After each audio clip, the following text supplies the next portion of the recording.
DAF itself. Number 4 and number 3. The highest grade of diesel.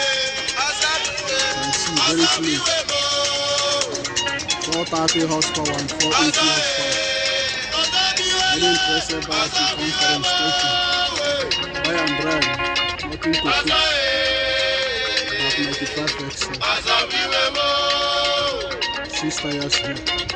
Okay. Very clean and sound.